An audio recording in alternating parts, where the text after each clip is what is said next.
Jones owned a cotton plantation and many slaves. One day he was talking to the owner of the plantation next to his, and Mr. Jones was lamenting the fact that times were tough. He was having to work his slaves harder than ever, and was having trouble with some of them being disobedient or trying to run away. The other plantation owner said he knew someone who could help. Day 1. One day Mr. Jones called his slaves together so a man named Mr. Smith could talk to them. Before beginning, Mr. Smith whispered to Mr. Jones, "Whatever I say, do not contradict me or interfere, and I promise you your slave troubles will end." "My name is Mr. Smith," he said to the slaves, "and this may be the happiest day of your lives. From today forward, you will no longer be slaves, but free men." Mr. Jones was so shocked he started to step forward, but Mr. Smith gestured for him to remain silent. He did, only because the other plantation owner had spoken so highly of Mr. Smith's skills. "You are no longer the property of Mr. Jones," Mr. Smith continued. "You are free. No more will you be forced to labor for the benefit of Mr. Jones. Now you can work for yourselves." Now the slaves were all murmuring and looking at each other. Many were smiling, many were looking puzzled. "In fact, you are now free to leave the plantation whenever you want," Mr. Smith said. "However, since we are surrounded by other plantations, if you leave, some other plantation owner will likely claim you as his own the moment you set foot on his property. So I urge you not to risk your newfound freedom by doing something so foolish. Instead, I suggest that you stay here, no longer as slaves, but as willing participants and part owners of this plantation. Yes, this is now your plantation." Mr. Jones bit his tongue to keep from objecting. "For now, we might as well leave Mr. Jones in charge," said Mr. Smith, "since he's the only one with any experience at running a plantation, which is quite a complicated thing to manage. But he will no longer be your master, but just another worker on the plantation. In fact, he will now be using his organizational and management skills to serve you. Whatever problems you may have had with him before, you are now all equals, and you need each other to make this work. If we all cooperate and work together, we can all reap the benefits together. In honor of this happy occasion, I present you this new symbol of togetherness and cooperation, this flag, which shall be the emblem of the new free Jones plantation." He held up the new flag, but most of those listening were still too amazed to respond. "And this shall be our motto," Mr. Smith announced. "We work together as free men for our mutual benefit, pledging our allegiance to the Jones plantation, which stands for prosperity, liberty, and justice for all. To celebrate, everyone has the rest of the day off. Enjoy your freedom, do as you please, and be back here tomorrow morning, bright and early, so that we may begin work on this great and noble new endeavor as equal free men." Finally convinced that Mr. Smith was serious, the former slaves applauded and cheered. Day 2. "We all want this plantation to do well," Mr. Smith said at the beginning of the next meeting, "so we can all share in the benefits. We all know that it takes a lot of effort to make a cotton plantation work. Just because you're all free doesn't mean you can stop working. In fact, since you're now working for yourselves, I expect you to work even harder than ever before, but now with pride and joy, knowing that you're working for yourselves. Of course, there still have to be rules. If everyone just does whatever he wants, the plantation won't produce anything. This experiment will fail and we'll all starve. You should be thankful that Mr. Jones has agreed to stay on to lend his knowledge and skills to this endeavor, and I trust you will all do your own part to make this work. Several of you have been chosen to act as project supervisors to manage different aspects of the operation, to make sure everyone is doing his assigned job, to make sure that the rules are followed, and so on. The rest of you may head out in the fields to start your first day of work as free men." Day 3. The next morning, Mr. Smith had a grim expression on his face as the daily meeting began. "I have an unpleasant duty to do today," he said. "Yesterday, Charles was caught keeping some of the cotton he picked, presumably to sell for his own personal profit. That is against the rules. That is stealing. For that, Charles must be punished." Two men tied Charles to the whipping post. "I take no joy in this," Mr. Smith continued, "but you must understand, if we do not maintain order, if we do not have rules that we all abide by, then the plantation will fail, and we will all suffer." The whip cracked against Charles' back. "But if we all pitch in for the common good, then we can all prosper. Being free doesn't mean you should be selfish and greedy. We must each do our assigned duties and obey the rules, and then we can all benefit, and each of you will receive your appropriate share of the profits." A young man named Samuel stepped forward. "But if you and Mr. Jones decide the rules and whip us if we disobey, how is that any different from what we had before?" "How can you say that?" Mr. Smith asked. "I'm shocked. You were a slave before, and now you're free. Things still need to be managed and organized by those best qualified to do so. Do you know how to run a plantation, Samuel?" "Well, no," he answered. "But if we're free, why do we get no say in what the rules are and how things work?" "I'm surprised at your ingratitude," Mr. Smith answered. "None of you know how a plantation is run, so you're in no position to be making decisions about how things are done here. You don't seem to appreciate all the things that Mr. Jones provides for you, from protecting you from all the outside threats you know nothing about, those who would come here, capture and enslave you if not for Mr. Jones' protection, to making sure that you all have food and housing, tools to work with, you're cared for when sick and injured, and so on. There wouldn't be a plantation at all, no cotton to pick, no land to plant and harvest if not for him. You should be grateful that he's made possible the level of comfort you now have. Your lives would be far worse if not for him. Nevertheless, as free and equal participants in this endeavor, from now on at each meeting, any worker may have 2 minutes to ask questions or voice suggestions or complaints. With that, the workers all seemed satisfied and headed out again to the fields to pick the cotton. Day 4. I have a big announcement, Mr. Smith said as the daily meeting began. Mr. Jones' cousin is here, and not just to visit and see how our project is coming along. It has been decided that from now on, you will be deciding who will manage the plantation. Of course, this job can't be done by just anyone, but every 3 months we will have a special meeting at which all the workers will vote on whether we think Mr. Jones should run the plantation or whether we think his cousin, Mr. Johnson, should run the plantation. That means that ultimately you are in charge because you will be deciding which man you want running things on your behalf. If you don't like the way things are being managed, you now have the power to change it. Amazed and pleased, the workers headed out again to the fields to pick the cotton. Days passed, months passed, a year passed, and the plantation continued to operate as before. Sometimes Mr. Jones was in charge, sometimes Mr. Johnson was in charge, but the day-to-day routine stayed exactly the same. The workers worked hard, long hours every day, and still had little to show for it. Every day the meeting would begin with them all reciting the Jones Plantation motto, "We work together as free men for our mutual benefit, pledging our allegiance to the Jones Plantation, which stands for prosperity, liberty, and justice for all." One day Mr. Smith announced, "Samuel is asked to say a few words this morning, and whatever the rest of us may think of his ideas and opinions, we are all free here, and that means we are all allowed to speak our minds. So, Samuel, you have 2 minutes. Begin." Samuel stepped forward, looking scared. "I was excited when all this started," he began, glancing nervously at Mr. Smith and Mr. Jones. "But don't you all see what's happened here? Nothing's changed. We're all still slaves." There were grumbles of disagreement from the crowd. "They tell us what to do and whip us if we don't. They still make all the rules and punish us if we disobey. They let us make suggestions and complain about things, but they never really change anything. They let us choose between Mr. Jones and Mr. Johnson, but what's the difference? The situation stays the same. We do all the work and they take as much as they want and decide how much they'll let us keep. They live in luxury, made rich by the cotton we pick. We do all the work and have to build our own huts, grow our own food, and take care of ourselves. They leave us just enough that we don't revolt or run away. This is not freedom. We're all still slaves. They've only changed the words they use, but nothing else has changed. They say we're all free and equal, but we're not. They command and we obey. That's not freedom. That's not equality. They say we're free to leave, but all that means is that we're free to be someone else's slave. Why should we work or obey the rules? We didn't agree to this. They made the system. They forced it on us. They control and rob us and call it freedom. They've deceived you into thinking that being able to choose which slave master you'll work for is the same as being free. It's not.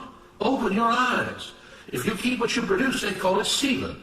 When they take what you produce, they call it sharing and fair distribution. Can't you see that this is all your time? Ease up, Samuel, Mr. Smith announced calmly.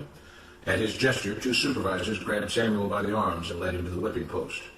"I'm sorry, Samuel, but you've broken the rules. There are rules against encouraging others not to work and encouraging others to break the rules. You're only hurting all of us with your discontentment and your complaining and your disobedience." The whip fell and Samuel let out a grunt. "Without rules, without order, all would be lost. Without law, there would be chaos. We can't just behave as wild animals, each doing whatever he pleases. We must all follow the plan and all do our duty for the betterment of everyone. And those who do not must be punished." The whip fell again and blood flowed freely from Samuel's back. "Samuel, it is you who are stealing from the others. When you don't do your assigned work, you are making more work for others. When you disobey the rules, it is you who are endangering the future of everyone else here. You are the thief. You are the criminal. You are the one trying to destroy the arrangement that keeps us all safe and prosperous."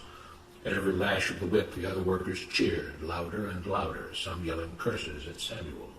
"Being spoiled and selfish, you complain about everything, talking as if you're oppressed. But you are the one ruining things. You are the one keeping us from being all we could be.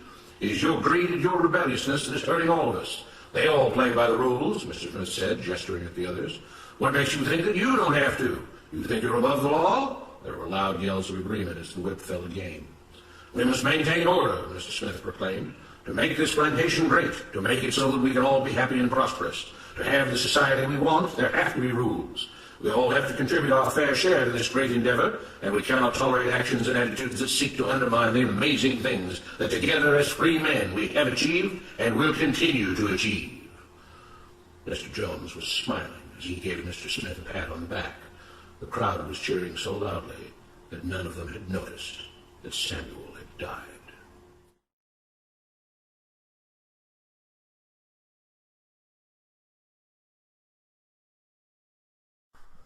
So today I want to go through a little more about how we languish in our language and why we can never get undone from the mess we're in, because the words are basically Phoenician, Latin, and Greek amalgamations with some British thrown in there. But it's all, a lot of our language is meant to deceive or have secret hidden meanings. So let's get into it. Now, when you go into court, we're based on water. Our legal system is under Roman Latin law, and we're considered to be at sea. We're fictitious characters, we're straw men, but it's all based on water. And this goes way back to the 13 and 1400s when Pope Boniface VIII said he's going to be the vicar for Christ and created the first SQV Unum Sanctum Trusts and put us on ships. And that's why we always have in our Admiralty Court, we're on our citizenship, we're on our leadership, we're on our relationship, we're on our ownership, friendship, hardship, partnership, membership, internship, warship, sportsmanship, sponsorship, relationship, craftsmanship, companionship. Why are we always on a ship? When we go into court, we go in through the docket, and there we find the bailiff who's going to bail us out. So everything's based on water, including our banking system. This is why we have a currency and we have liquid assets, and we have deposit slips, and we have a docket. We have cash flow. We have frozen assets and liquid assets. So everything is based on water when we're in the court system, and we're, just like I said, straw man and fictitious characters. Now this is Jordan Maxwell, or I forget his other name. Judges have a Masonic hammer or gavel which they hit to declare the word of law. The idea of law comes from the biblical 10 stone commandments, and so it is said that you, quote, break the law. You're breaking the commandment. Judges always sit on 3-tier high platform representing the first 3 blue degrees of Freemasonry. The same tri-tier platform is found at Congress and the altar in most Catholic and Protestant churches, 3 tiers high. That's also why you give someone the 3rd degree related to the 3rd degree of Masonry, where the initiate is asked a series of probing questions he must answer correctly in order to become a Master Mason, which is the 3rd degree. There's usually a gate around the church altars, just as there are gates and swinging doors in every courtroom, called the docket. The congregation at church all stand up to recognize the priest, just as all rise when the judge walks in. Judge takes a recess because he is in court playing a game of 10 commandments, 10 commandments, with lawyers who play the dialectic protagonist-antagonist game, bouncing the advantage into each other's courts. In the courtroom, witnesses must place their hand on the Old New Testament before giving their testimony, just as priest's sermon is often called testimony, also known as mon from moon in testimony, and sermon.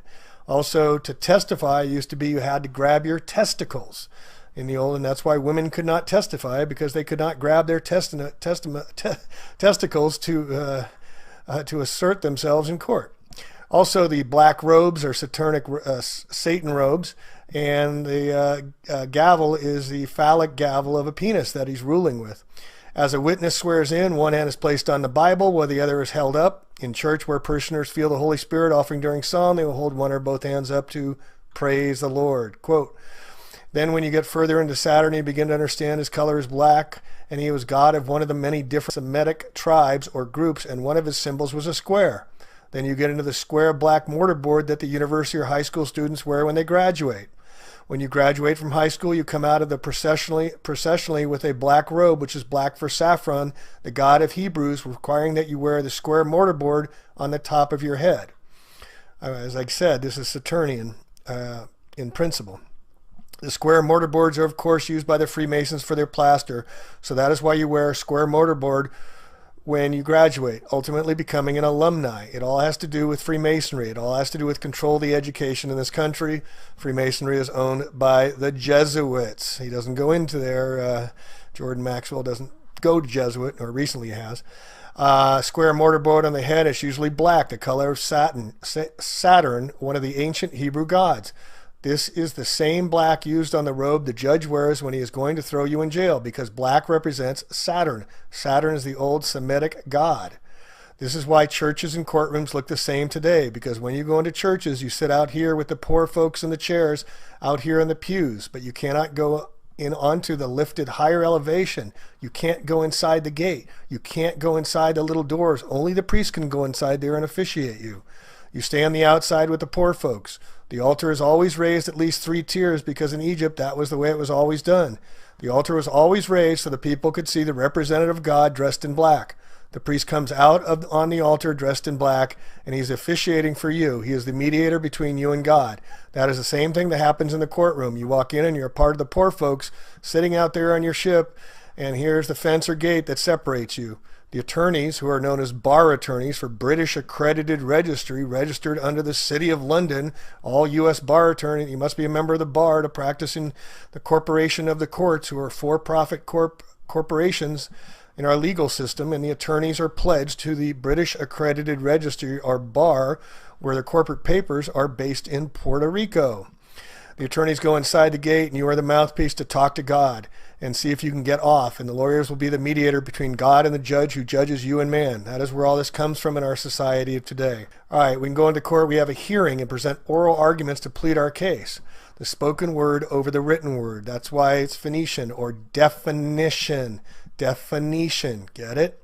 This is why we languish, Old French languere, be listless, pine, grieve, fall ill. From vulgar Latin languere, from Latin linguere, to be faint or weak, with our definition of language. Alpha, beta are the first 2 letters that make up our language. Once you start to understand the meaning of words, you will start to see this reality. There are 4 things to consider. 1, definitions need to be understood. 2, etymology of words needs to be studied. It's the study of the origin of words. Phonics is utilized in everything. This is where the Phoenicians are attached to phonics. Example, there's 3 definitions that mean completely different things. There's a letter C, there's the ocean C, and then you can see with your eyes. 4, word splitting, the practice of splicing words into various ways to find hidden elements contained within them. An example of the word splitting is language. Lang, gu, age.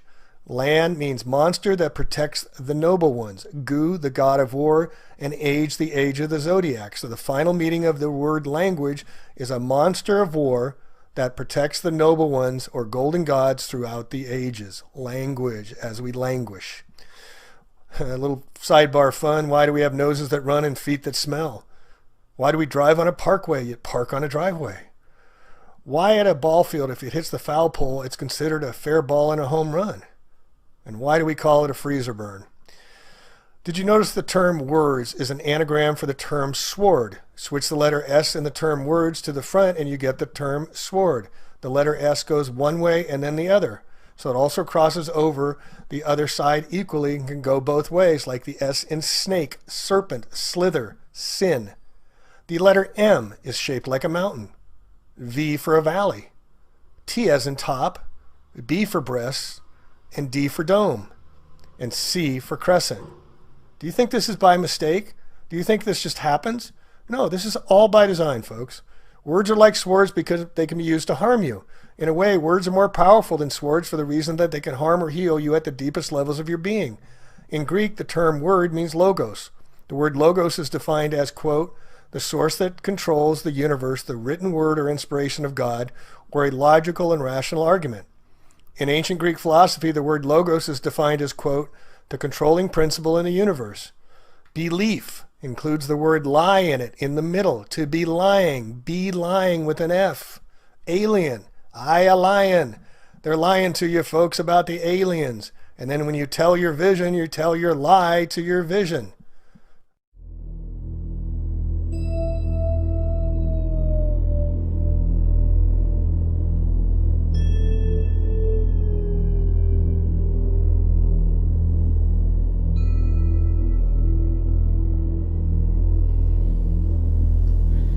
Grammatical deceptions. In 1966, we lost the pound and we converted it into dollars, pounds and dollars. The pound was a weighted note on silver. It was equivalent to 1 pound of silver. So it was a monetary system that operated on actual weights of metal, shillings and pennies and what have you, florins, whatever it was. It was all based on an amount of silver, and the pound note was a representation of 1 pound of silver. So you could take the pound note in and redeem it for 1 pound of silver. In 1966, that changed from from a pound to a promissory note system, like the US Federal Reserve promissory note system. But something else changed in 1966 as well. And what happened was our schools removed grammar and Latin from the schools in 1966. So prior to that, at school we learned grammar and Latin. And Latin were the roots of the English language, or many of the roots of the English language. So, and my father used to call Latin the math of English. And when, in 1966, when the school got rid of Latin and grammar out of their curriculum, my father bitterly complained to the school and said that the students will become illiterate. They won't know how to read if you take those things out of the curriculum. Well, I'm going to show you exactly what's happening. It's strange that this happened in 1966 too, when the pound went to the dollar, and grammar and Latin were removed from the schools. So it's funny that is. But I'm going to just show you just how stupid and dumbed down Australians have become in a grammatical deception, or in a grammatical sense. I'm going to write Commonwealth of Australia into 3 different formats, and you will be able to read the whole 3 of them, or you will assume you can read the 3 of them. But after I've done this, I'll just explain the difference between the 3 of them. Okay? First, let's write it in English.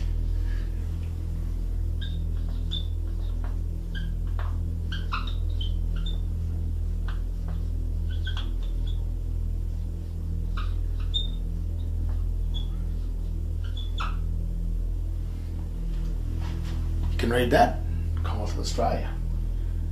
Now let's write it in ancient Latin. Now this is going to be strange. Not many people are aware of this, or aware that it's relevant today. But ancient Latin is the official language of the Vatican. That's strange too, isn't it? So I'll write that. Okay, same words.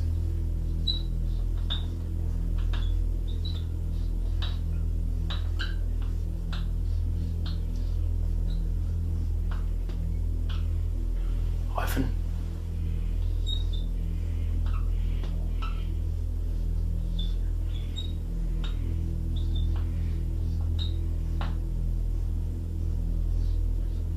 So that's an L there. Commonwealth of Australia, written in an ancient Latin style text. And we have here, which is the 2 hyphens in between the 3 signs, or the 3 words. Now I'm going to write something in Dog Latin, and Dog Latin is a corruption of the essence of the text. It's also known as the text, or the Latin for the illiterate. So it's a language that's used by illiterate people that can't read, that don't know what's going on. This is, I'll write the same words.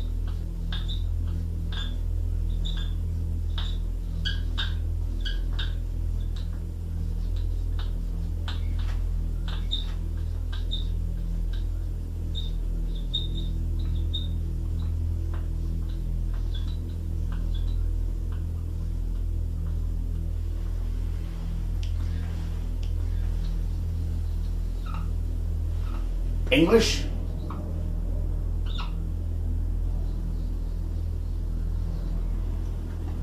ancient Latin with the hyphens, and dog Latin.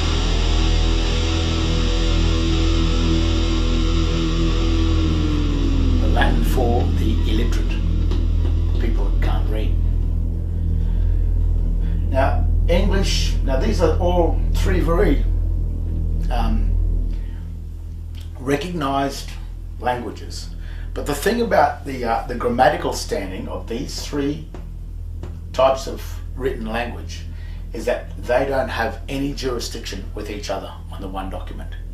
So if you've got a page of text and it contains English and contains dog Latin, there is no correspondence between those two languages written on that paper. And that's the reason why when the currency of our nation, of our country, was changed from a weighted silver, which was a de jure or real money, into a promissory note type of a money, which is based on the United States Federal Reserve promissory notes, which is really called a company scrip or internal accounting notes. That's all it is, internal banking notes.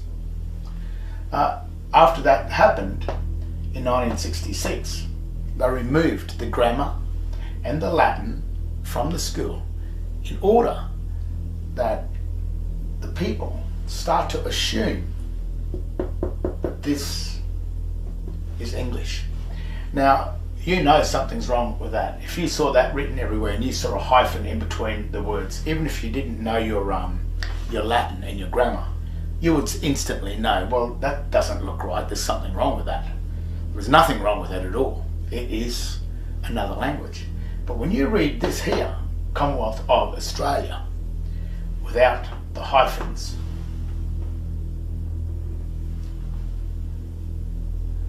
you will assume that to be English.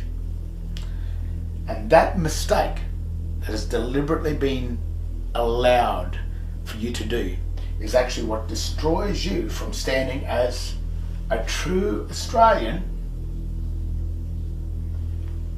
a national, or being a part of the real Australia, into coming down here into being a foreign citizen of a private foreign bank. But all of the Australians that are in here, such as the Queensland Police, the government, all the government workers and all that, they believe that they are Australians. They believe that. But grammatically, and the fact, as a fact stands, they are the account holders of the foreign United States Securities and Exchange Commission, the foreign United States Federal Reserve, because this is a registered company with the United States Securities and Exchange Commission, written in dog Latin.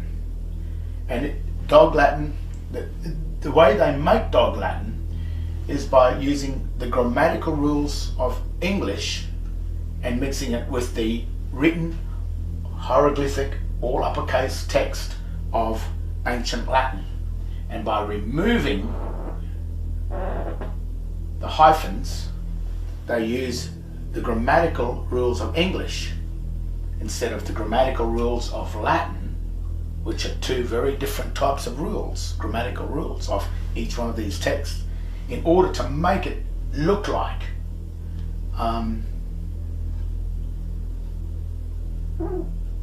normal English. That is the grammatical deception. I call it the Justinian deception, because this whole system of deceiving people into going from the public, common English, going from common English public into the private contracts of Rome, the private contracts of Babylonian texts, of fiction, of a lie, is done through the grammatical deception of making you believe that this text is English when it has no jurisdiction whatsoever.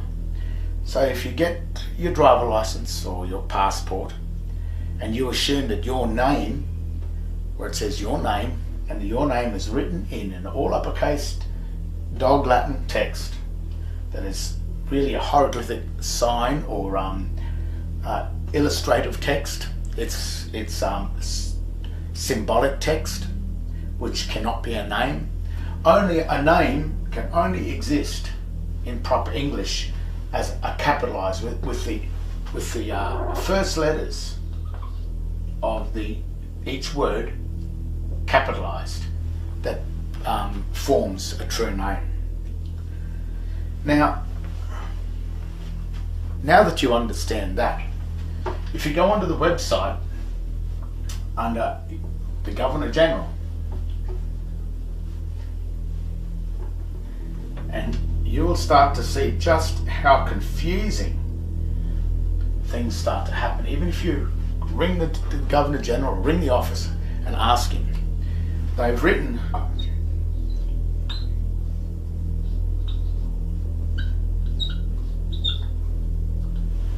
hyphen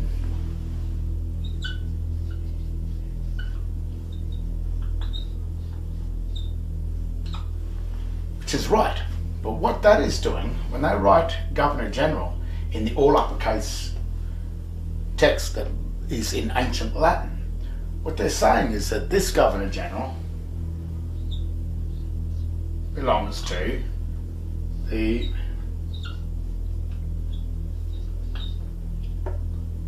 Vatican.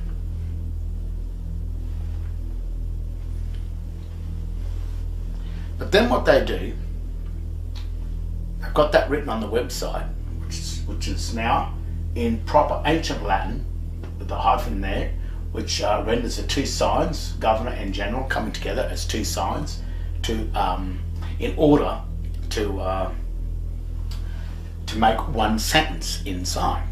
But then when they write it in English, in the common English up here, the correct language, they write it like this.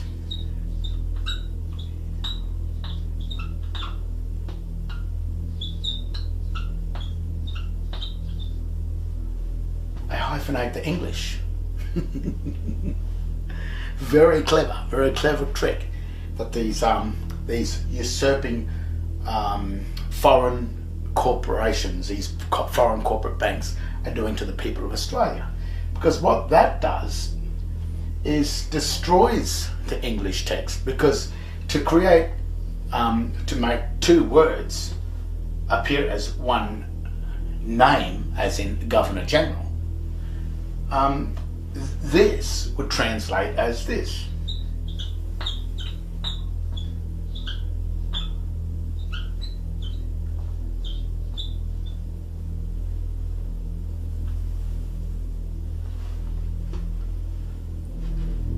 Governor Grunow.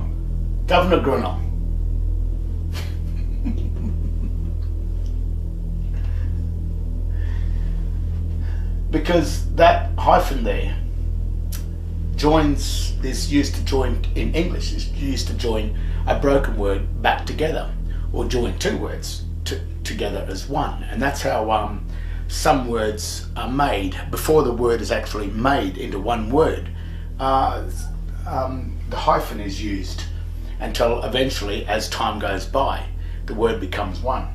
But at this present time in the dictionary, there is no such word as Governor General, and there's also no such words or name as Governor General with a hyphen. It does not exist in the English language. So what they're saying is that this Governor General is the property of the Vatican. The Vatican owns the City of London. The City of London owns probably, more than likely, owns the US Federal Reserve. And the City of London is the bar. And the bar are all the lawyers. So any lawyer that is in government, such as the prime ministers and what have you, most of them are, or the very prime minister that signed us up to Unidroit,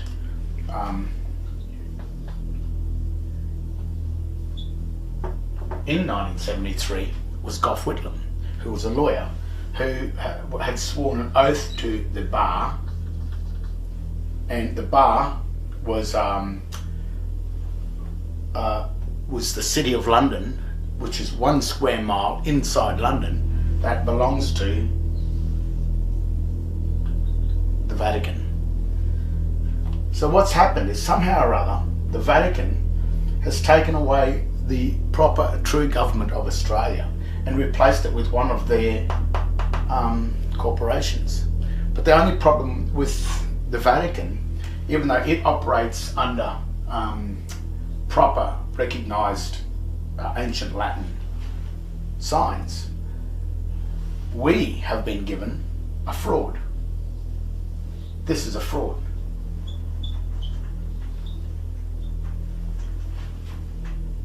It's not real. I'm not sure what it is all about, but I do notice that the Vatican seems to always be plundering the riches of the world. So maybe through this sort of a system. They also give us, on your driver licenses, as I said before, your driver licenses, your passports, etc. You also get your name written in all uppercase Dog Latin, without the hyphens. That's Dog Latin. So the Dog Latin is the language for the illiterate. It's Babylonian text. It's text that reads absolutely nothing. If you translate this Governor General without the hyphen into English, it simply translates back like this.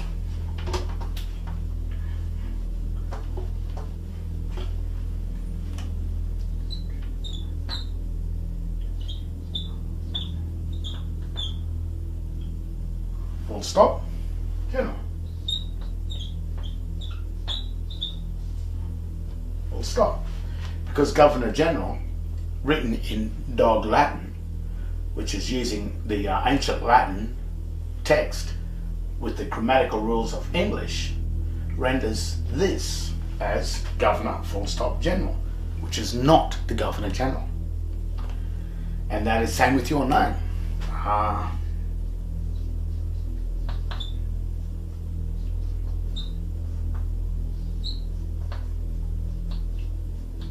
Written in that, like on your driver licenses or on your passport, etc., translates to full stop, full stop, full stop. So the whole system is a lie. It's just an absolute lie, because they are using a Dog Latin text, which is a debased text under Latin, under the legal dictionary, Black's Law Dictionary. Dog Latin is the Latin for the illiterate, for the stupid people that can't read. But in the English dictionary, the Webster's English Dictionary, Dog Latin is a debased text, a debased language, and the word debased means in the Webster's Dictionary,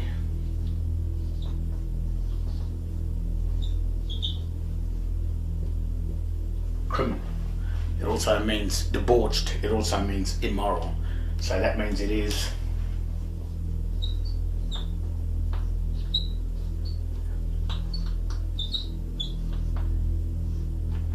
against God. You have to also remember that the people that are ruling this type of Dog Latin world, this fake government, are people like the Fabians, who believe in governments like Hitler and like Stalin, which maintains total control over the people. It puts the state ahead of the people, which is absolutely dangerous, because we all know the history of Hitler and Stalin and other governments in the past, Pol Pot, that have used this type of system where the state becomes more powerful than the people. But the only way that the state in the past has more powerful, is guns. But this lot of governments, this new world order, are doing it through deception, deceit, lies, trickery. And once they've gotten hold of a Hitler-style or Stalin-style government as a one complete world government, then who is there to stop them? They will have achieved their absolute goal at total control over the population of the planet. And then the culling will start. I'll say it's for the better, but it only suits them. It suits them. Doesn't suit these. It suits the Vatican, and it suits their corporations, and it also suits the one-stroke dollar. It's the biggest lie that's perpetrated. It is the biggest grammatical deception perpetrated against the people of Australia, the people of the world. And that's how they did it, through the grammatical deceptions of language.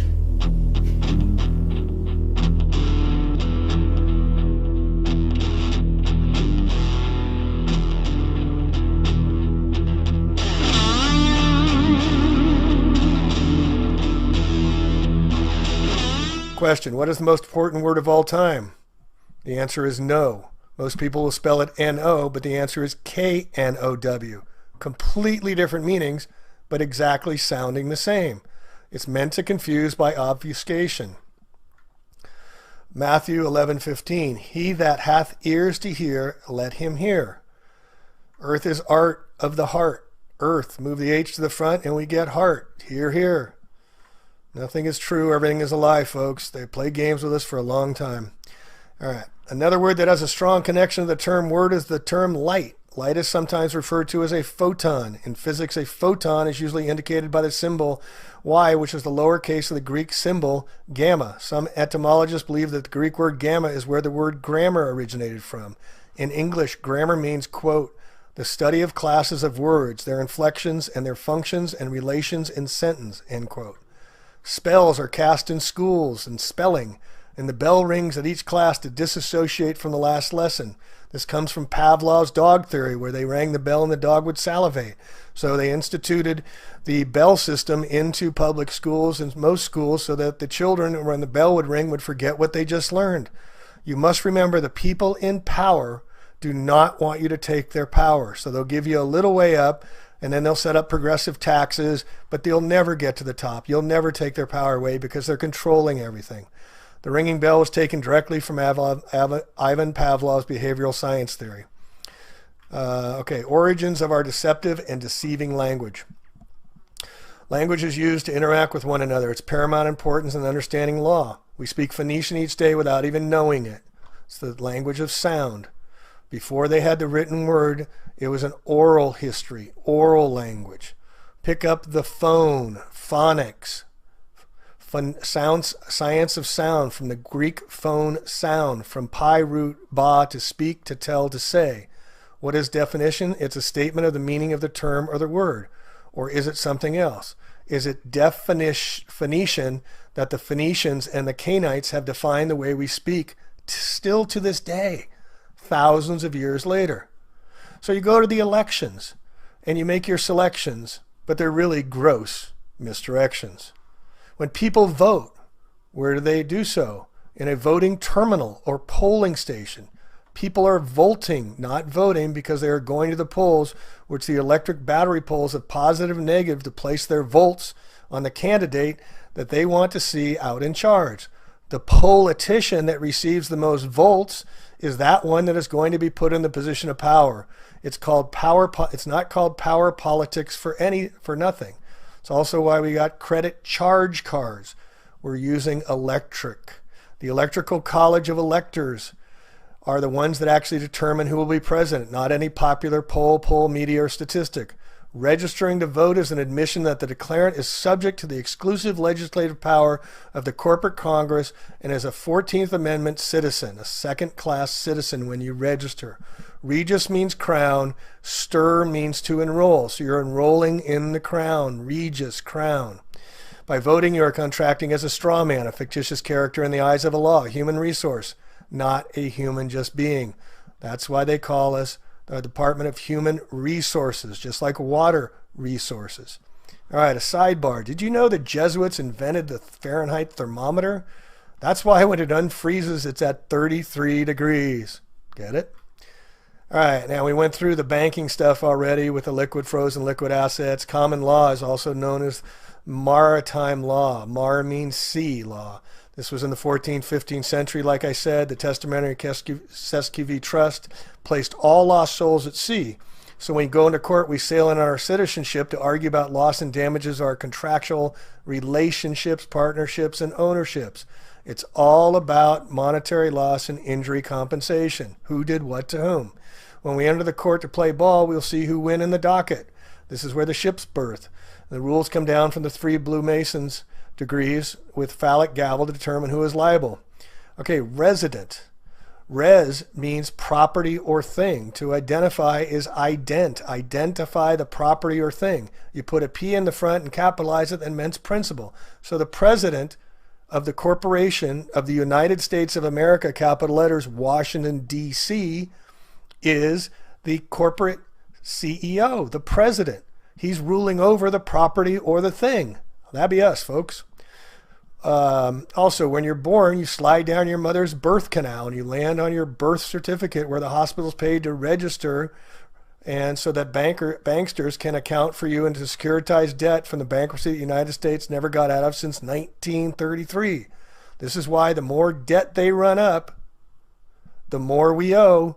And we never got out of bankruptcy since 1933, and our birth certificates are securitized, tradable commodities.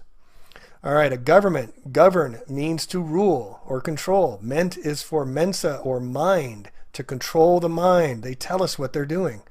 Straw man is a front. A third party is put up in name only to take part in the transaction.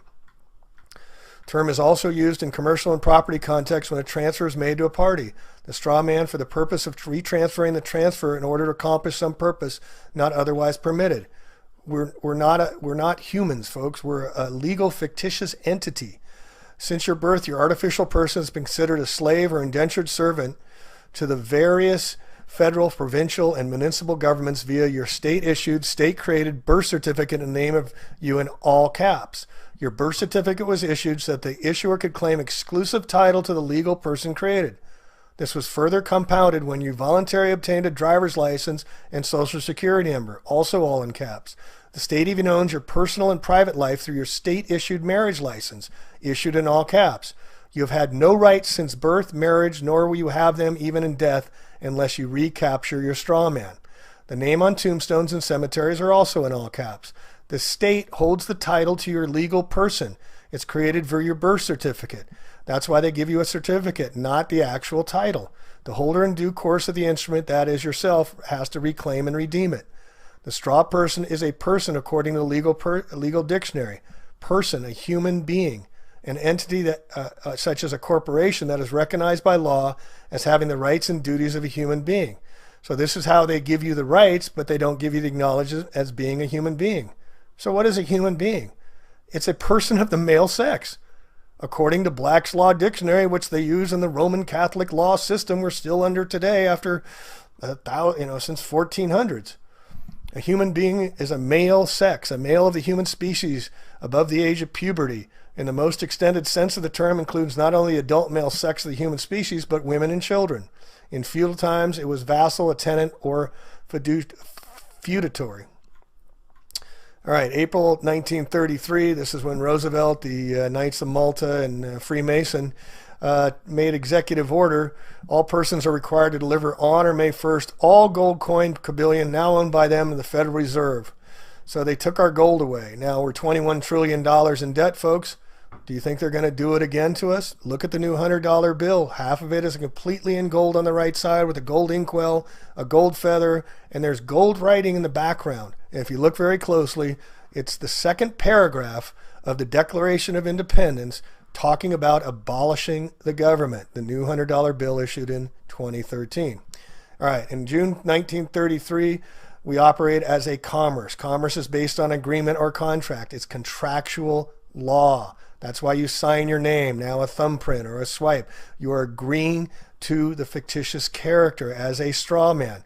When the real flesh and blood step into their process, we become the surety for the fictional straw man. It's a trust. We then become liable for the debts, liabilities, and obligations of the straw man, and we relinquish our protected characters. We stand up for the fictional straw man. This is why when you go into court and the judge says, "Are you so-and-so? Do you understand?" and you say yes, you're agreeing to being that fictitious character. All right, corporation. The word corpse is the base root of corporation. All right? So ration the corp is to ration the corpse, the dead. You're rationing the dead. All right? And in Law's Dictionary again, only his successors in some particular station who are unincorporated by law in order to give them some legal capacities and advantages, particularly that of a perpetuity, which in their natural state as persons they could not have. In a corporation's soul, one person holds both operational positions of the organization. A corporation's soul may be established under legislative authority. It is considered by statute a citizen of the government. You are owned. The people are in the state and national government at that time. The public government is an artificial entity. Who is a government? Point to me as a person being a government. The government is owned and controlled by the same people. It's a sole organization, not an aggregate organization. The straw man, being artificial, lives in the artificial place called the public. Okay? This is necessary and proper because the creator and entity has the right and control of it. So we create it by signing our name, and they take control of it by putting us in their system.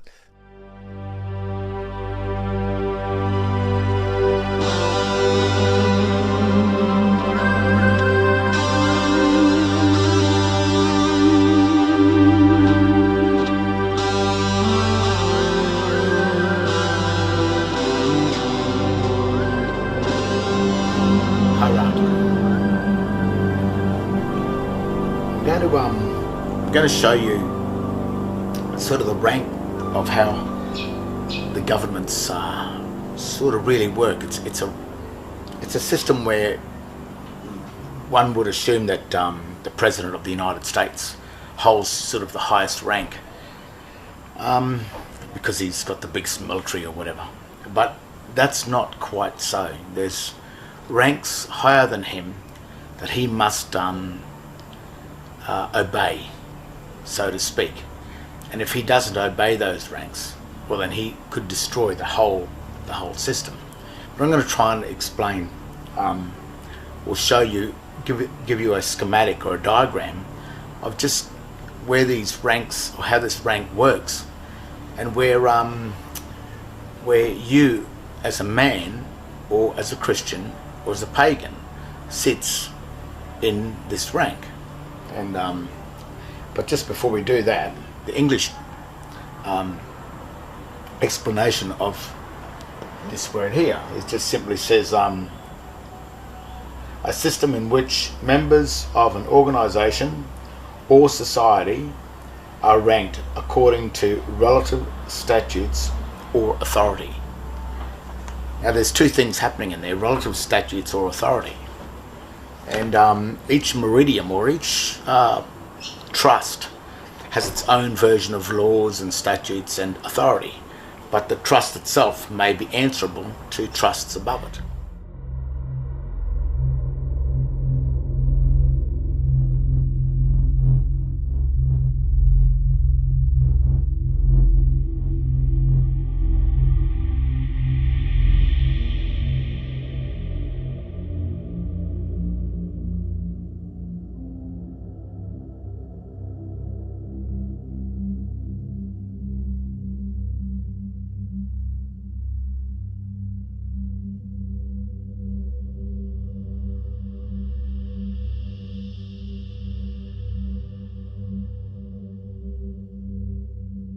And that's the other thing, where some government workers and some police officers and what have you, even some lawyers are not quite understanding this,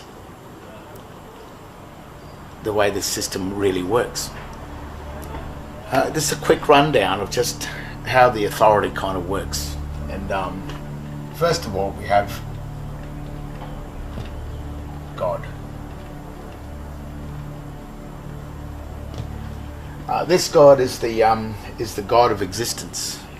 This God is the one that created all the things that we can see, the world, and that God is the one that we don't really understand. We'll never really comprehend how this whole thing exists or is made, and we don't really have any ability to question that either, because even in trust law, as the hierarchy goes down, this type of system, the lower ranking officers are subordinate to the higher ranking officers. So we'll just see this. Now, even in the Bible it says never put God to the test, because of the type of system that we're dealing with. It's a trust law system. The next thing is man. God, man. Now, you know, in Adam and Eve and in Genesis, God created man and breathed the life into man after he made him from the earth. And this is basically stating that man has a birthright to the subject matter. He's a part of this world, because this God created the world and also created man in it. That is our true God. But I'm going to sort of show you how we've lost, we're losing this God, so you've got to be careful. The next thing that happened was in the Garden of Eden, God granted dominion, which is the highest of authority, to man. And what man did, what happened in this, by granting the absolute authority, the legal title to man, that granted the equitable title with God. So man was holding the legal title to God. God was the director, and this is still evident, because when this God decides to have a volcano or create a massive earthquake or create a massive storm, there's not much that man can do about it. That's the fury of God. This God, no matter what you do, hate him or love him, whatever happens, you can't question that, and you can't do much about it either, because his fury is of the greatest. And sometimes those storms and that remind us of the respect that we have, or that we should be having, for this God up here. What happened is God granted the legal title to man, so that means man looks after this planet. He's duty bound to look after it. But what he has done, or what's been offered to man, is this thing here, which is called the Vatican. And what that means is V-A-T-I-C-A-N.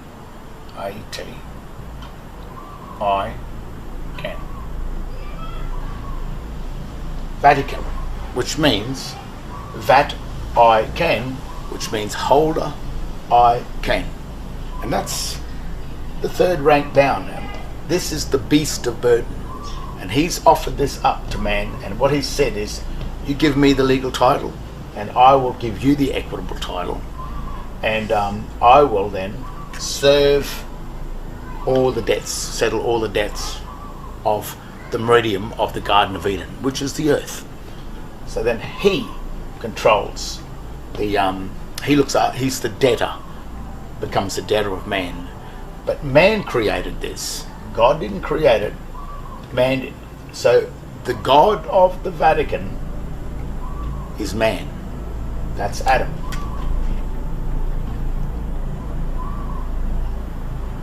That means man. Adam means man.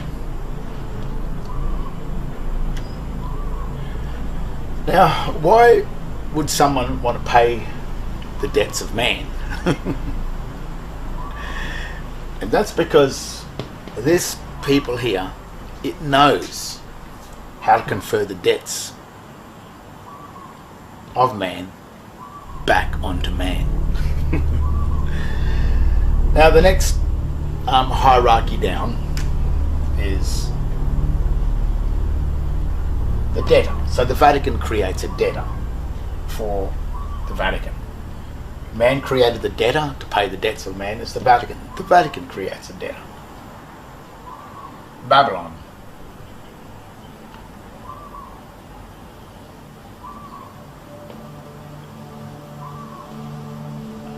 Which means baby for long time. That's what Babylon is. Baby and long, L-O-N. In Latin, it's just child, and lon, L-O-N, means for a long time. And that's probably what the surnames and the infant surname, an infant, so that when you're born, you're birthed into this state of Babylon here, which is really also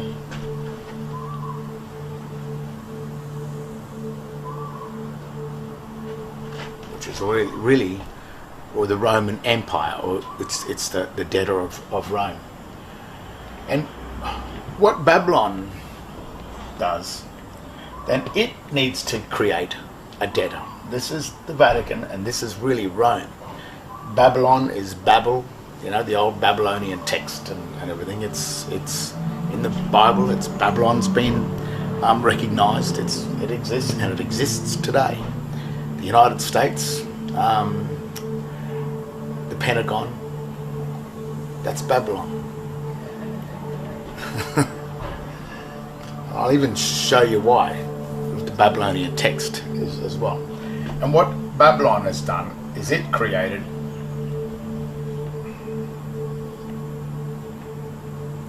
a creditor and a debtor. Creditor and a debtor. And this is what they talk about in the Garden of Eden, the tree of life and the tree of knowledge.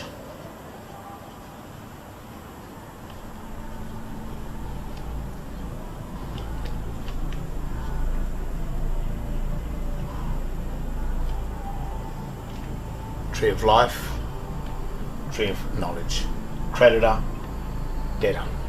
And these two things were accounts. So Babylon had to create a remedy inside this, and to get man to pay his own debts is to turn man into either the debtor of Babylon, so that Babylon could be the debtor of the Vatican, so then the Vatican could be the debtor of man, so that man is the debtor of God. But what this thing here is trying to do is get rid of man, because this is the serpent, the usurper. It usurps sin, and if it can get rid of man, that all of the debts that are paid to Babylon and then to the Vatican, if man isn't there, then he gets to keep the loot, keep the gold, keep all of the debts of man. Vatican, the very symbol is also Vat-I-Can, holder I can, and holder is like a valley, which is the banks of a river. It is the first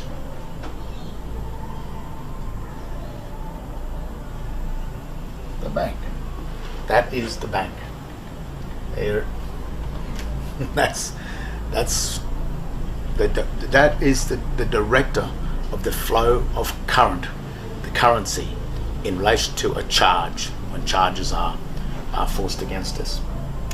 Now the trick down here to create the creditor and the debtor, these two accounts are called the Christian and the pagan. Christian and pagan account.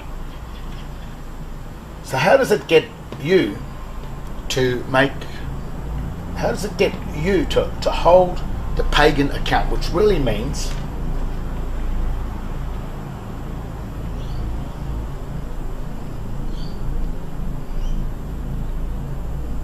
the pay again account. Pagan, pay again. So why this is paying again is because man's already paid. It's already, his debts are paid by the Vatican. But the Vatican are going to get man to pay the debts again for the second time. So now we have God, then man. Man created the Vatican, the first debtor. The Vatican created Babylon. And Babylon created two accounts, the Christian account and the pagan account. The creditor, the debtor. Life and knowledge. L and K. Kill. L-I-F-E. Life and kill. Now, there's two warnings. When God said to man, he said, whatever you do, you never eat from the tree of knowledge. Don't eat, otherwise you will surely die. That was the warning. Now, in the New Testament, Christ came along and he said that in my name only, my name, which is the name of an account, shall you be saved. My name only. So now we have these two accounts, which is the creditor, the debtor. The tree of life, the tree of knowledge. Life, death. Death, life. We have, they're called accounts. So this account is the account of the creditor. This is the account of the debtor. Now, how do we get man to hold the accounts of the debtor? And this is probably one of the biggest tricks with where the birth certificates and everything come into being. Now we'll name the account, and we'll just show you what's going on. This is the name. This is the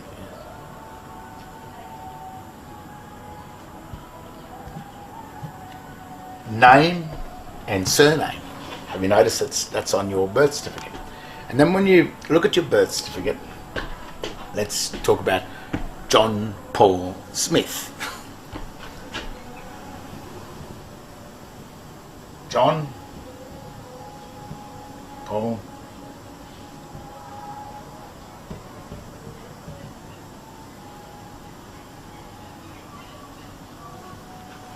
When you look at your birth certificate, you're going to see this, and it will say name and surname. Now that's what you will assume, but there's no surname on that document, on the certificate of birth.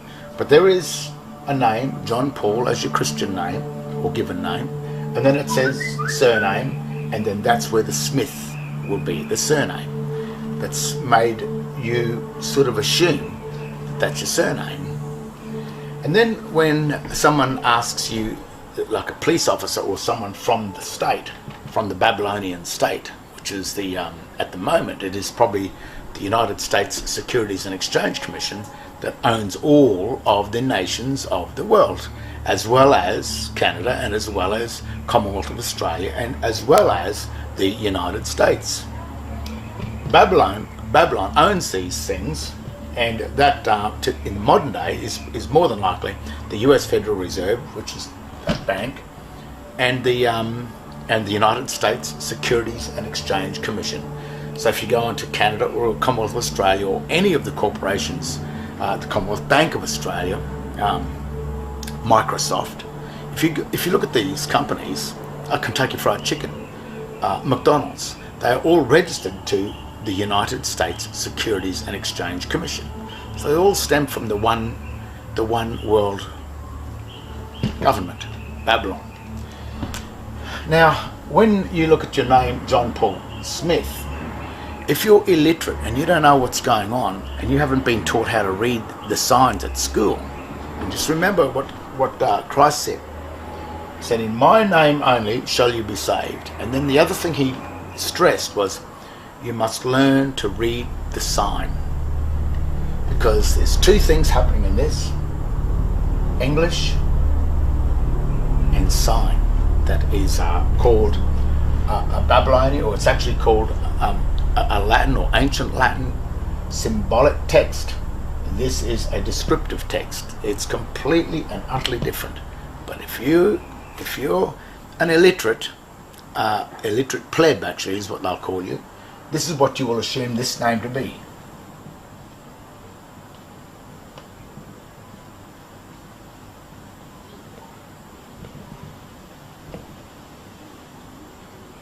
So when a police officer comes to you and says, what's your name and your date of birth, you'll say, oh, sir, my name is John Paul Smith.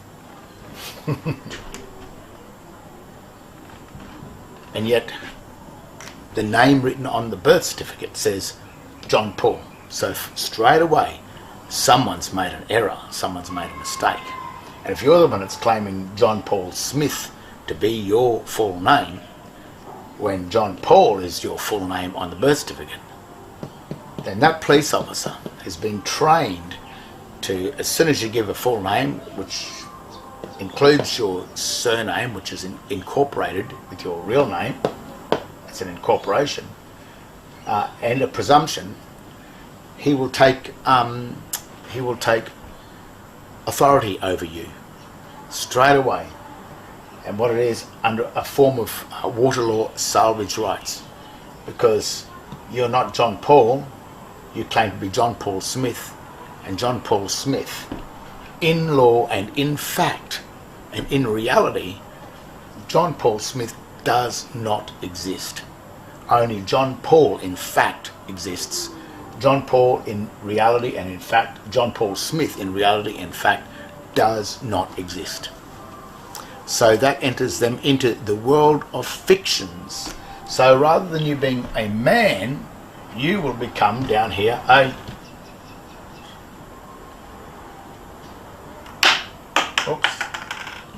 human. A human, which is the colour of man. Now when you look at the dictionaries again, a human is a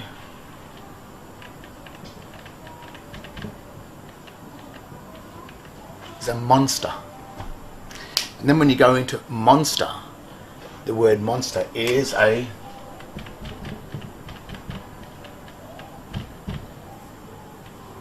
fiction. A monster is a fiction. John Paul Smith is a monster because he is a fiction.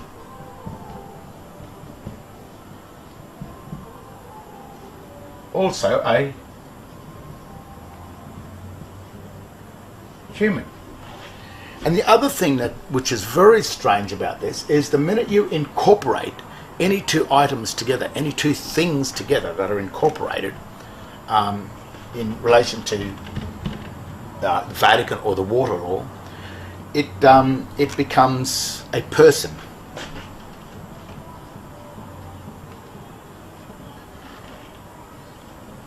And a person is a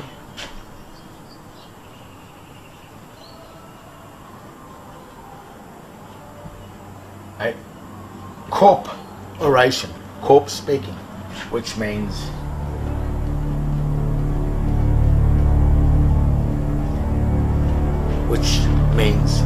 dead. So through your own ignorance, what you're stating here is that you are the surname who is dead. Now, no one forced you to do this. You did that. You claimed your name to be the incorporated name because John Paul and Smith don't exist. They exist as two separate entities, but they don't exist as one name. So you're the one that did that.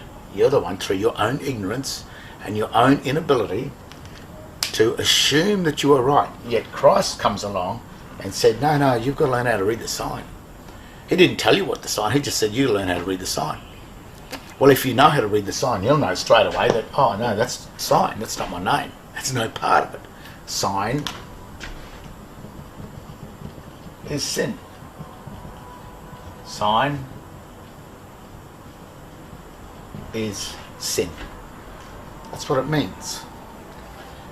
Even the words S is the snake, I is one, is you, I, and N, S-I-G, which is a governance, and N is mountain and water, which is the Babylonian, which it's not Babylonian. It's the two sides. It's the name and the surname. It is the creditor and the debtor. M is the mountain, and water is the sea. This is the mountain, which is land. This is the sea. But the N, when written, is the two combined. So in the symbolism, when it looks the symbol, this is the snake, which is Satan.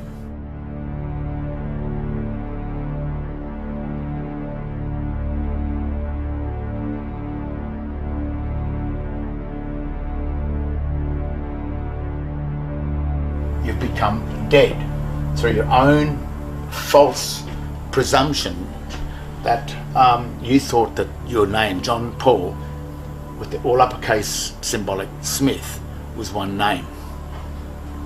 And the minute you incorporated and you assumed that, this is what you became: human, a fiction, a person, a corporation, dead, and of course a monster. And monsters have to be controlled under statute law. So you've been under the control of statute law, which is not free will, which is under what Satan wanted. You're under the control of S, Satan. And Satan did not give man the free right to make a choice. God gave man the free right to make a choice to enter into the debtor or the creditor.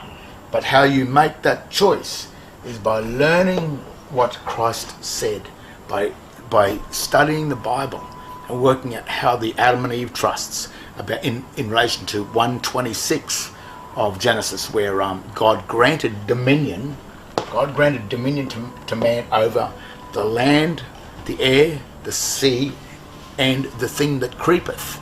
Now, if you put surname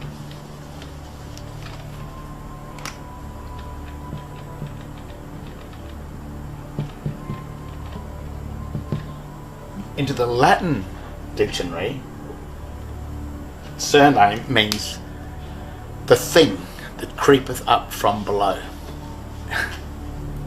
So what's happened is man has been given dominion over the surname, which is the person, which is the human, which is the fiction, which is the dead corporation. But if you hold any sort of document from the government, such as a driver license, a bank card, or a bank account, or even hold the legal title to your home, if you hold any one of those things, you're dead. You're in the tree of knowledge. You're a debtor.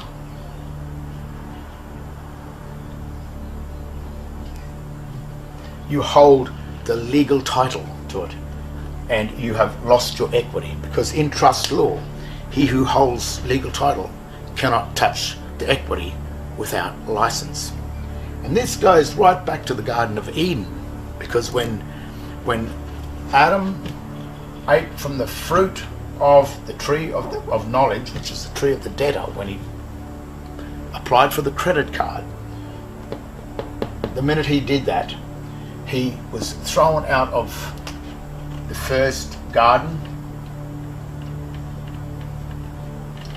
and the only way he could get back into the Garden of Eden was under license.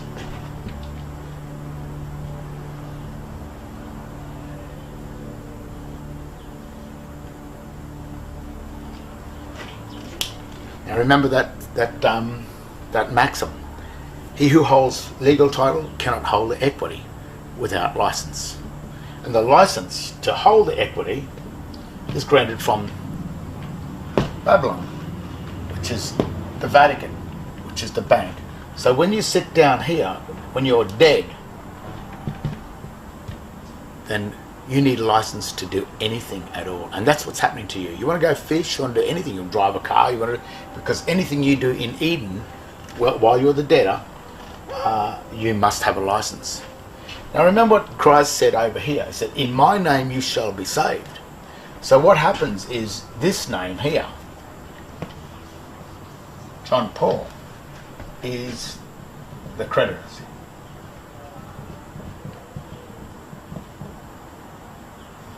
The creditor. And because Christ said, in my name you shall be saved, means that you still are living. You are not dead. You are not a fiction. You are not human. You are not a person. You are not a corporation. You are a Christian. There it is there. You are not a pagan. You are simply a true Christian.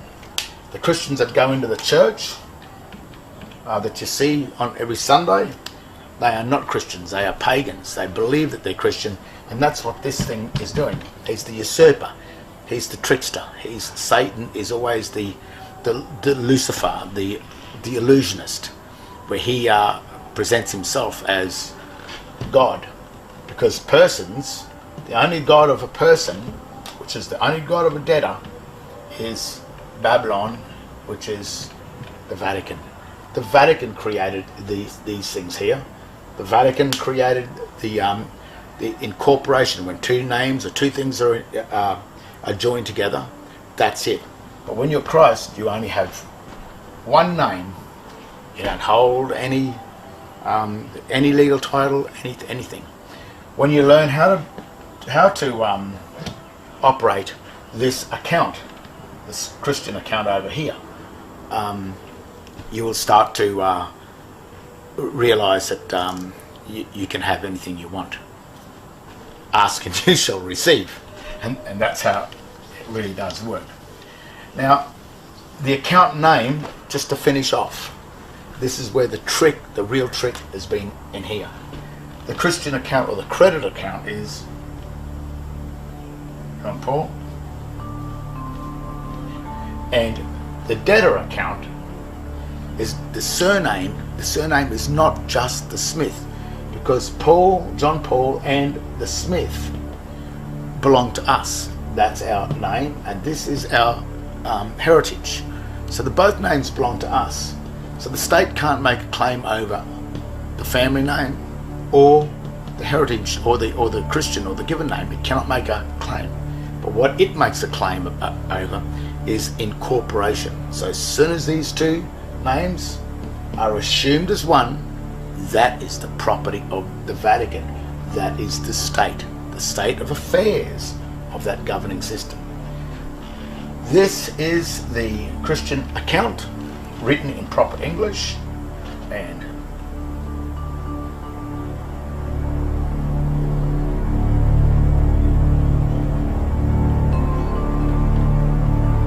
that is the debtor account, the pagan account.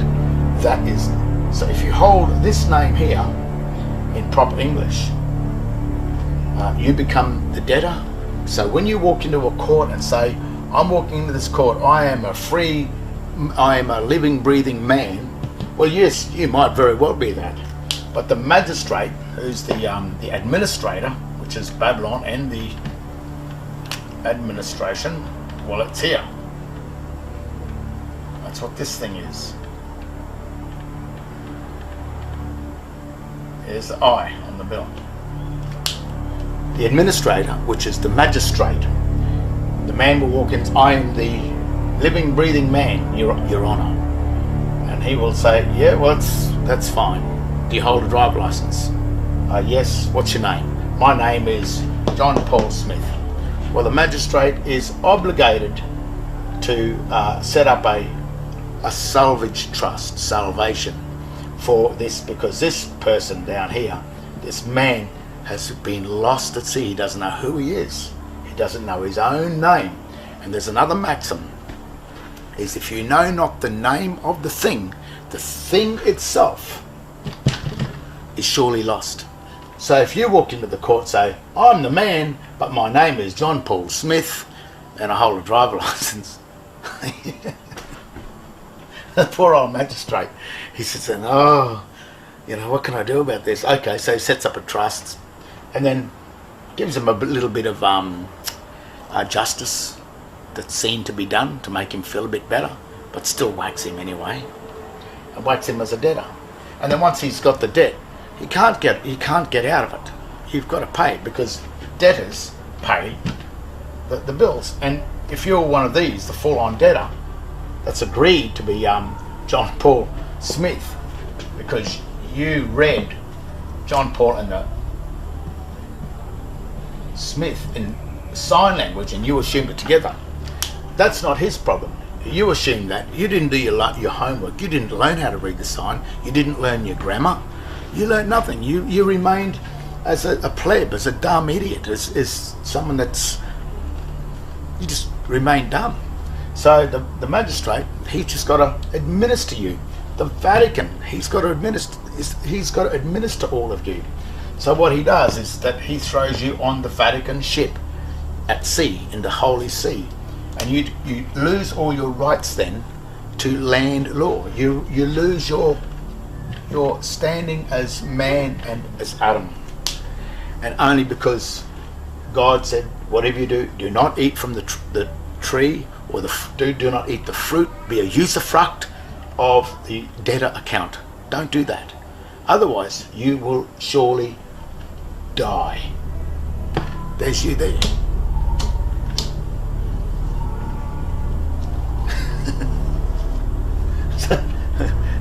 So that's how the system works. I know it's got nothing to do with law. It's all got to do with God and Christ, because they're the ones that taught you. They're the ones that, the Bible sits in the court for that reason. If anyone says that it's not spiritual, of course it's spiritual, because when you walk into those law courts, or those courts, they're not courts, they're tribunals, they're chambers, and a chamber is a tomb.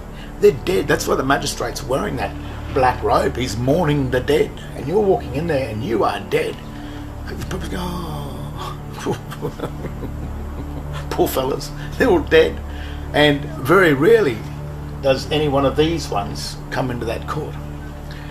Now, the other slight advice, it's not really advice, but it's when you know where you stand and you are over here and you do hold the driver licenses and you hold the bank loans and you are a good little debtor and you're paying all the bills of the state, and which is very admirable of you for being that.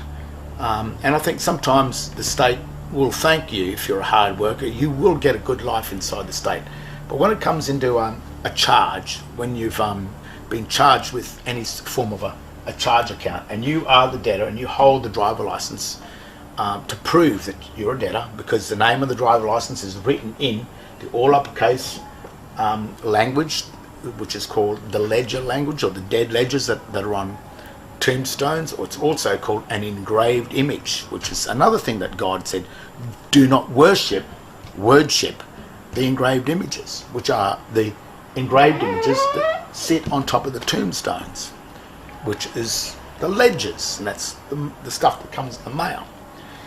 But in a court, if you are a debtor and you know that you're a debtor, then no matter if you're guilty, no matter if you're not guilty, if you've been charged, then my absolute advice to you is to plead guilty. Still state the case, but make the guilty plea.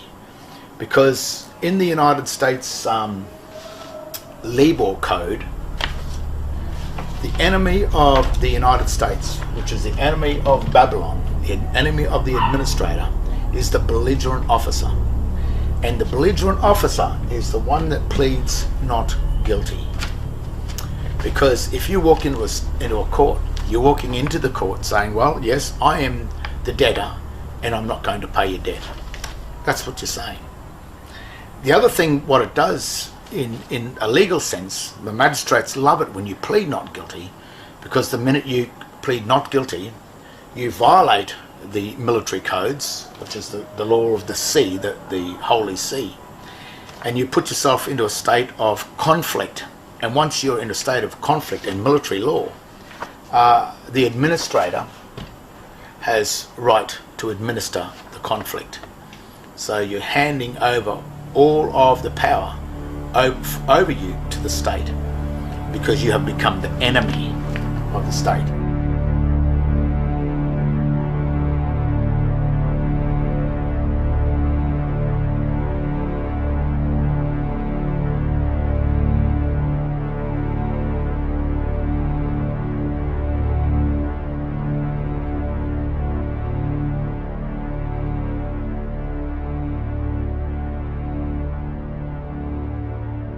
If you're not guilty, you can only plead guilty and say sorry.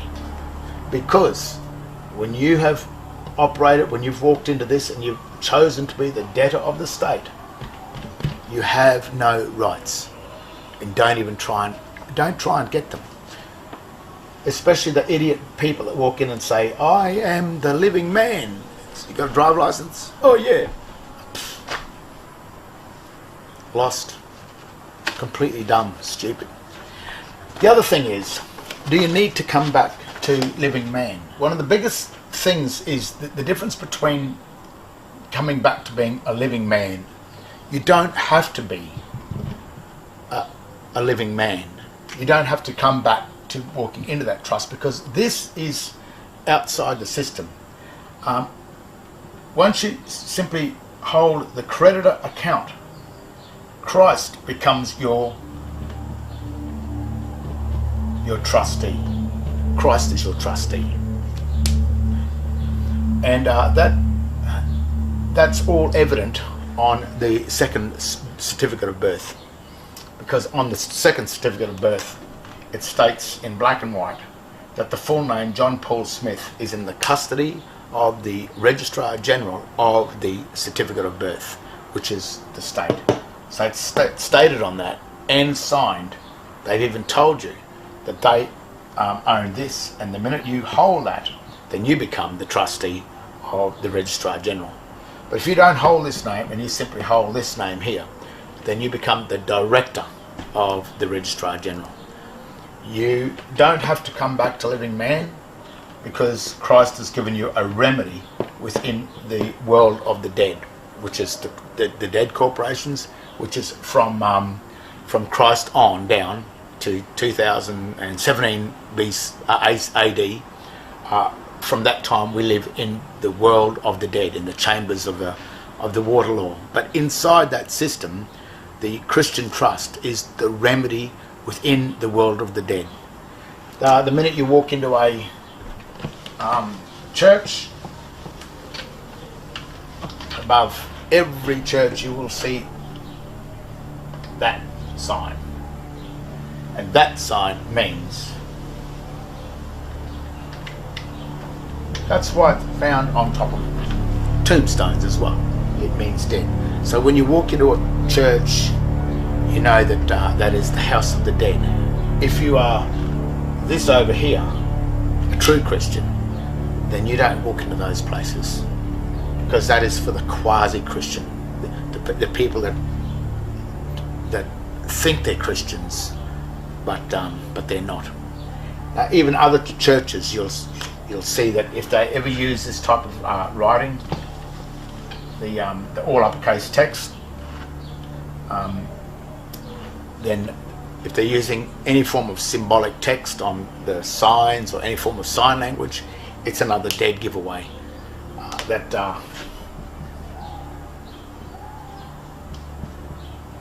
In this all uppercase text, they're telling you that that is sign, that is sin, that is the house of the dead, the cross. So even though people walk and go, I'm going to church and I'm doing whatever it is, all you've got to do is just read the signs, go into the dictionaries, the legal dictionaries and the Webster's dictionary, start having a look at these signs, and it tells you in black and white everything. But the whole thing of the world of the dead that belongs to the administrator, which is Babylon, which is the Vatican. If you're down here, then you are subject to that. If you're over here, then you are still got the ability of living man, yet you hold the account that directs the Vatican. That's why the Vatican probably doesn't really like real Christians. It creates its own quasi-Christians in all of its church because it knows it keeps them, or keeps the masses, under control. But when you work it out, usually criminals don't work this out. The people that do work it out are usually the people that do love God and hold this God here as the true God, as they should. And when you do that, then you are subject to the laws of the Bible, like the statutes that make up the Ten Commandments, and also Christ, which is, if you love your neighbour in a spirit of brotherhood, then no war would ever happen. But people that are with this God automatically know that they are subject to the real laws of the Bible, and they wouldn't do anything against their own brother or their own neighbour that they wouldn't like to happen to them. So the people that do work it out and that don't need to be controlled by the state don't need to be controlled by the state, because they are the true solemn people that have worked this out. So I hope that explains the hierarchy and the principle of how our governing system works today in this modern day society. It's ancient and it's never going to change. It dates back thousands and thousands of years. This is necessary and proper because the creator and entity has the right and control of it. So we create it by signing our name, and they take control of it by putting us in their system. Since the government has created the straw man, it is only right that the straw man live under the rules of its creator. So far, the readers might be saying to themselves, what? Precisely, watt. A watt is a unit of power that is equal to 1 joule per second. And this correlates with the situation when people say someone isn't very bright because they need to ask the same question over again. What? What? Wait. That person is said to be dim because they are not enlightened. Dim-wit. You could, of course, refuse everything that is being shown, but that just creates a negative ionic polarity charge within your own biology. Hence, to refuse, because a fuse is an electrical device that interrupts the flow of current if it becomes overloaded. I trust this will not confuse the readers. The use of the word PIN is the reason that banks get you to use a PIN number when using a bank card. Well, the Spanish word born translates to terminal and the point of connection to current of electricity. When people travel to and from airports or bus stations, where they arrive and depart? At the terminal. And as I said, when you use the credit card, you are charged as in charge card. Logos translates to ratio, symbol, reason, idea, and logic. The ancient Greek believed that the power of the logos can be expressed through words and be used to create mystical things through sound. Have you ever wondered why the symbols of corporations are called logos? It has to do with magic and sacred geometry. The process of using logos, source, energy, and force to create things such as sacred geometry can be seen in somatics. That is where sound is used to create geometric, sacred geometric forms. All right, cosmology and language. You know how the day of the week got their name. Sunday, it represents the mineral gold. It represents the sun's day. Monday is the moon day for Luna or Lunatics Day. Tuesday is Iron, Marti or Mars, or Tyre's god of war after the Norway god. Wednesday is under Quicksilver, the day of Mercury. It's Woden's Day, another Norwegian god. Thursday is the tin of Jupiter. That's Thor's Day. Okay. Friday is Copper or Venera, Venus, God. Freya's Aphrodite's Day. Friday, Freya's Day. Saturday is Saturn's Day, the god of agriculture and lead, because it's so heavy and dense. There's 7 days of the week. There's 7 sacred planets. There's 7 sacred metals of ancient alchemy, 7 continents, 7 seas, 7 energy chakras in the human body, 7 colors of the rainbow, 7 tones in our voice, 7-year itch, 7 hills in Rome, 7 hills in Washington, D.C., and 7 wonders of the ancient world in the 7th heaven. And look at how one is born into the world, or world. Why are we world? First off, from a pedantic perspective, this should be obvious since the world is world on its axis. The writer of the Matrix movies also knew why, because the main character Neo is actually derived from the Latin word neo that means spin or wave. The separation of our body from the sun works in a 7-step process. This is why there are 7 major planets and give us 7 days of the week. There are 7 notes in the mode of music, and we also see 7 in the rainbow. The color, sounds, and words that are world are all separated because the prefix sep comes from septum, meaning 7, which gives us the word September, which was originally the 7th month of the Roman calendar. There are 7 chakras in the human body. The ancients called spinning the wheels of light. This is appropriate because their colored wheels are world, and we live in a world of colors because we are humans. Now you know why it's called humans. Hue is simply a word for color, and the quality of color determines the dominant wavelength of each color. There is an astounding amount of indication and evidence to show that we are multidimensional beings that are caught in a cycle of separation, which is a certain mathematical ratio of vibration waves holding us prisoner in an endless movie-like loop. The ratio is a ration of the God ratio within the base 10 reality. 10 fingers and 10 toes, as the Swedish Teo states, with the meaning of 10. The fake gods that hold us all prisoner also need a ration us because we are their food, and a ration is the food allowance given for one day. The separation that is given to the gods while we exist inside of this are cinematic matrix reality. Here's an important one. Soldiers are sold to die. Soldiers sold to die.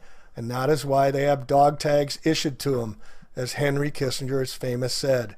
They're the dogs of war. We are told never to swear. Notice the word "where" with the S in front. It can go both ways. Yet when we go into court, we must raise our hands and swear to tell the truth, the whole, with the hole in it, truth, and nothing but the truth. Yet few judges can even tell you the difference between the truth, the whole truth, and nothing but the truth. I know because I've asked judges and they can't tell you. All right, when we submit, we place ourselves under the control of another.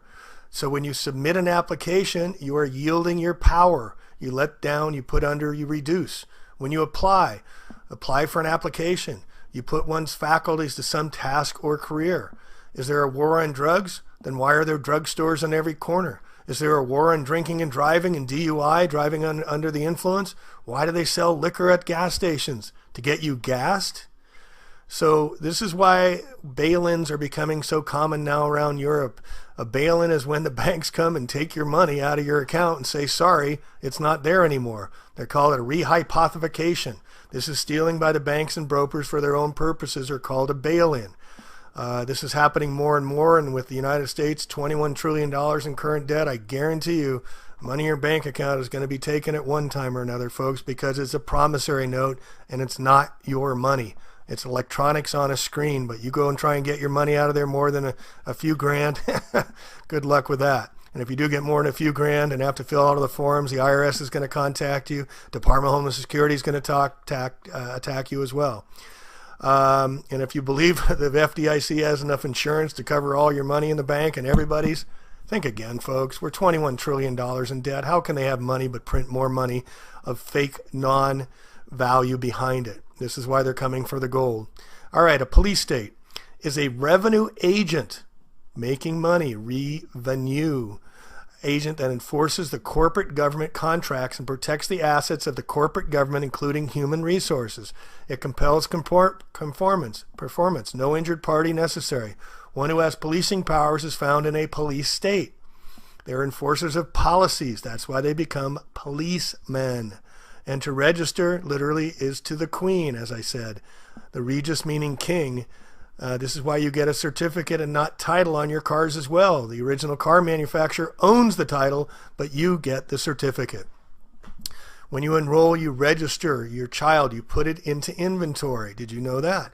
People are known as chattel in legalese. We call our animals cattle. They call us chattel. Again, this is why we're called human resources. And just substitute the word water for humans, and we're water resources. And on international, now another important thing is that our court systems, every time you challenge up. So you go from the local to the state to the federal, and now you go into international laws. And that's even more corrupt the higher you go. So you never get satisfaction. It's by design. All right, the matrix is furthermore the Latin word for womb, which is where our body ship is birthed and birthed. All ships find their birth when they reach the port or dock. When Neo woke up in the Matrix, he was inside a battery womb or iPod, which is why Apple Computer sells everyone iPods and iPads to reflect this. The definition of pad that concurs with this is that of temporary living quarters. We're all living on our iPads or iPods because we bit the apple of sin. Now you see here on the left that the original Apple computer sold for $666.66. Not a coincidence, folks, or coincident. The word apple is also phonetically spoken as a pull because our body ships are receiving a tow on the consciousness dreamline of reality, which is why we have a skull. A skull, yes, because a skull is an oar that is used for sculling, and a sculling is the propelling of a boat by an oar of the stern. John Scully ran Apple Computer for 10 years. Another coincidence. Everything in this reality is designed to make us fearful, and this starts right at birth. It has been said over and over again to humanity that man is born in sin. Man bit the apple to then continuously be reborn in his or her Apple iPods, which becomes unrepayable debt. That is why Webster's dictionary defines English word debt is sin, to pay the debt of sin, which is the price of our birth or birth in the moon. Remember that 7 days of the week do not include an earth day, since man is truly born in sin. All right, another important one. How do you say hi to somebody? You say hello. Every time we say hi to somebody, we're saying them to go to hell. This is how much control they got over our language. Every ship, including the human body, is eventually brought into port and then is docked. This is why there's a doctor that delivers the body ship, because it is a new liver or liver being produced. Another living being that is being delivered by the doctor as docked ore. Hence, doctor is phonetically docked ore, and you as a human being are the ore or the ore that is going to be mined for gold in your mind, because mind is mind, giving us the actual basis of the Sumerian depiction of the Anunnaki coming here for gold, because we are the human resources that mined for gold. It's all a play on words, folks, but it has secret meanings behind it. This also displays the fact that humans are seen as chattel property or false gods. When they say it's mine, we are the endless resource being mined, and companies do not have human resource departments because the title sounds fancy. You're also ore, which has an ore because you're the body ship that needs to paddle through this existence, which is the sea of electricity. Doctors use paddles to resuscitate someone who is in the cardiac arrest for this reason. Why do they use to resuscitate the patient? They use electrical currents, just like the sea that has currents. What else do doctors do? They perform surgery because of an electrical surge to the body patient. The docked ore is also the connection to the body ship in sea terminology. Also, our money is currency, since the doctor has delivered the docked ore, an ore that is sitting in its berth and no longer rolling. All right, a double cross. We see them in the logos all the time. Look at on Exxon. Look at there. It's a double cross. Nabisco, a double cross. They're double crossing us, folks. An act of betraying an ally, friend, or associate. The cross of Lorraine has long a history of use in the secret societies. The Illuminati bloodlines, including the double crosses, use the crest of the Lithuania, Hungary, and Slovakia. The Knights of Malta use the red cross, as does the largest oil company in the world, Exxon, Nabisco, etc., etc. So anyway, I just wanted to give you a whole list of these languages that we language in, and how our language betrays us, and how they use it against us. And the court system is rigged to put us on our ships and fictitious characters as straw man, and we have to get off the ship. We have to get away from the legal system. We have to create our new languages, or we're going to languish in their dominance as we have been for thousands and thousands of years, and we have to stop the Babylonian days that have been going on forever.